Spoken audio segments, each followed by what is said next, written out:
Where should Trey Lance start training camp on the depth chart, and why? I'm going to go back to kind of what you said, because I do agree with you that he's got to win the job. He's got to show that he can do it. Now, whoever he's competing with, he's got to be able to show that he can beat them out.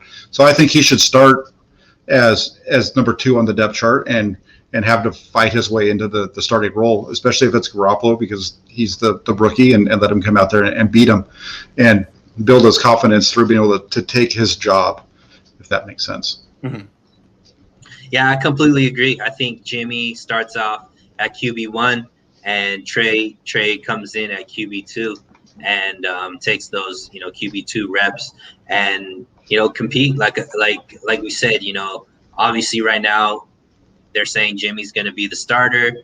And if he completely outplays Trey, he should be the starter. But, if QB2 plays better than QB1, then QB2 should be QB1, if that makes sense. Okay, I'm going to have a weird answer here. I feel like, look, if the quarterback was Alex Smith, then Trey Lance definitely, be quarterback too, because Alex Smith, durable, reliable. But if Trey Lance comes to the Niners and Kyle's like, man, he's just not ready to play this year. Like, maybe he could play for a rebuilding team, but for us, his quarterback rating would be in the 60s and the 70s. He'd have a lot of growing pains. He's just not the best option for us. If Kyle Shanahan decides that that's what he wants, and he needs to take a long process with this guy and prepare for 2022, then he shouldn't be the number 2 quarterback, because Jimmy could get hurt. And if Jimmy gets hurt, then you have to throw away your entire slow, methodical process that you decided is the best thing for this kid because you need him to play right away. I almost feel like he should be number 3 to start. And you have Rosen number 2. And then you let him show that he's better than Rosen. Because if you feel he's not ready to start week 1, is he ready to be the backup? Because Jimmy Garoppolo's backup is basically the starter. That's all I'm saying. So if you feel he's not ready, I don't even know if you're ready to be Jimmy's backup, is what I'm trying to say, because of the nature of Jimmy's body. You feel me? Would you say the same thing if they had drafted Fields or Wilson or Jones? Only if Kyle's like, I'm not saying, again, Kyle may be like, hey, man, this guy's great. He's ready to go. I had no idea. This guy's amazing. But if he decides, he's just not ready. He's 21. He hasn't played in a year. He hasn't faced anything like the speed of the defense we're going to see here. I don't want him on the. I want him to do specific packages of plays. I want him to perfect these 6 concepts before I give him the whole offense. So let's let Rosen be the guy who takes mop-up duty, like Mullins did last year if something goes wrong with Garoppolo, and let's let Trey Lance play in 2022 when he's ready to have success. That could be something that. I'm just saying, if he's not ready to start, is he ready to back up Jimmy Garoppolo? Because ask Nick Mullins about backing up Jimmy Garoppolo. So that's kind of the situation that happened in Green Bay, right?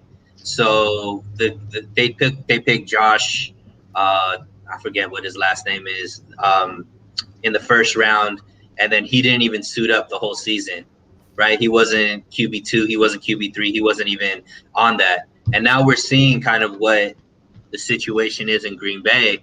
As far as Aaron Rodgers, an MVP-like player, but he knows that the future isn't. He's not the future of the team, even though he still believes that he should be playing. And now he's like, I want to be off the team, right? And they don't have their backup that's ready because he hasn't even been really taking reps and all that kind of stuff. And so I don't know. Like for me, I think it really depends on the character of the team, character of Trey, character of Jimmy. But at the end of the day, like, we want this guy to play. Hopefully you took him thinking that he was going to be able to start sooner than later because, sitting, it's just not normal now sitting for 2-3 years and then starting because I don't know, maybe Kyle feels like he has that security, and maybe Jed saying that, it's saying, hey, Kyle, you have that security. You could sit him for 2 years. So I'm saying, and you're still going to be the coach regardless of what happens when he starts. Right. Maybe that's what this all is about, but I think it might be. I think it might be. That's the Especially situation. If it's true that it wasn't Kyle's first choice and Kyle had to be persuaded, he could be like, all right, fine. I like Trey Lance too, but you better give me 3 years with this kid. Don't tell me he's ready. Let me decide that. Yeah, I think if I'm sorry, go. I think if Lance isn't your backup quarterback, then your pick was a mistake. especially at this point, because we're not talking about Jordan Love, who was taken number 26 by the Packers. We're talking about a guy that you traded 2 first-round picks to take number 3. And if you can't trust him to be your backup, what are you doing? I mean, that's my opinion. That's fair. I just feel like it's a special case because it's Jimmy. You know, I mean, if you decide like, look, we like this guy, he's just not ready this year, and we'd like him to be our backup. Well, if you're Jimmy's backup, that you're one play away from. I mean, you're always one play away from being a starter. But with Jimmy, it's almost like, dude, you're going to be a starter in like 3 weeks. You better get ready. So I'm just saying, I mean, if they decide he's not ready, and I think what basically you guys are saying is like, well, he has to be ready. They traded up for him. He has to be ready. There's not – if he ain't, though, what do they do? I mean, I feel like at least Rosen gives them this buffer where they're like, we don't have to throw him out there early and let him fail if that's what we think he's going to do. We can let Rosen go out there, and then we can bring in Lance when he's ready. Because to me, if they decide that he's going to be ready at X date, you don't rush that. Why do you rush that? He's 21.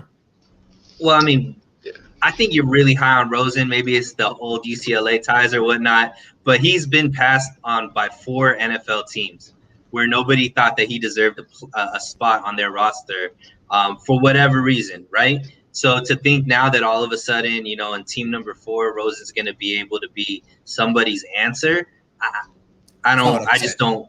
Not what I said. But I mean, if he's coming in, like if Jimmy G goes, do you feel like Rosen's gonna be better than Mullins and CJ Beathard and all that? I mean, we've already seen what backup quarterbacks have done to this team if Jimmy gets injured. I just think we got to have our guy there ready to come in and do what they need to do. So.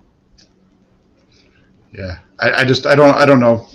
When I look at what Rosen's done, I just go back to the fact that he was in the position for the 49ers to pick him up at the end of last year anyway, that he was in that position that Tampa Bay didn't value him any more than they did. So how good is he?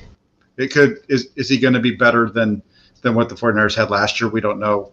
And then you have Nate Sudfeld, and Nate Sudfeld, if you watched him play, was not good either. So if Lance is the guy, and you're going to play, I understand where you're coming from, Grant, because you're saying you want to hold him off. But if he's not able to be better than those guys, let's say week 4 or 5, then I think the 49ers are in trouble. I really do, especially when you watch. Compare that situation to the guys that were taken last year. Herbert, for example, was taken around 3, 5, whatever it was, right? And he got his start in week 2, and he had a heck of a season. So if and even somebody not as good as Herbert with like Jalen Hurts with the Eagles, he came in and he was like even, playing all right, not great, but like still good enough to make the team pop a little bit more. So I think these guys are ready to go sooner than. That's what I keep hearing you guys say is, look, he has to play early on, and if he doesn't play well early on, the Niners are in trouble. Like, well, there's a very significant possibility that he won't play well early on. He's 21. He come from 1AA football. He could struggle early on. People compare him to Josh Allen. Josh Allen struggled early on. Yeah, compare him. Don't forget Josh Allen. Compare him to Carson Wentz. Okay. Carson Wentz played decent at the start of his. He played okay on a mediocre. I don't know how good. I'm not predicting Trey Lance is going to struggle. I'm not predicting that. I think he could be great. I'm just saying, let's look at all the possibilities. Yeah, no, I hear you. Yeah. I hear you. Yeah. I think when you're comparing them, the only reason I say Carson Wentz is because they went to the same school, so they have a lot of similarities about them and what they've already been taught. So I just think that if you're going to go and your starter goes down and you have the number 3 pick, and if he's not ready to play, that says something about your process getting him ready to play, because he should be able to come in from everything we've seen, and he should be able to at least operate, I think, the 2020 version of Jimmy Garoppolo's offense in the 49ers. A lot of heavy screens, play actions, that kind of stuff. I would think that he should be able to come in and at least operate that. I just think it's significant that Kyle said this week to Rich Eisen, look, he's not even ready to compete. He said that verbatim. He's not ready to compete. Why did he say that? I think they're trying to set the bar really, really low. Like, we're not even putting you in a competitive situation with Jimmy where we give the playbook to Jimmy, the playbook to you, and say, go get him. I think that what they're going to do is, let's teach you first, man. Let's give you a pack. Let's give you 6 plays. Let you master those. Let's give you 6 more. Let you master those. And if he just devours them, then he'll put himself in a position to compete. But if not, Right. they'll go really slow with it. That's all I'm saying. See, I didn't hear that. Saying that just because he's trying to diffuse a quarterback controversy from day one, because that's already what the media would start out with. When's Trey gonna start? So his first interview, he went out and basically quashed any question of whether Trey's gonna start. He's not even ready to compete. Jed York comes off of that. He might sit for 2 years. But if you listen to their interviews before Trey Lance was drafted, the number one thing they needed to do at quarterback, what Lynch and Shanahan were saying, is we need a starter. So if Trey Lance isn't the starter, who did they bring in that's going to be the starter to back up Jimmy?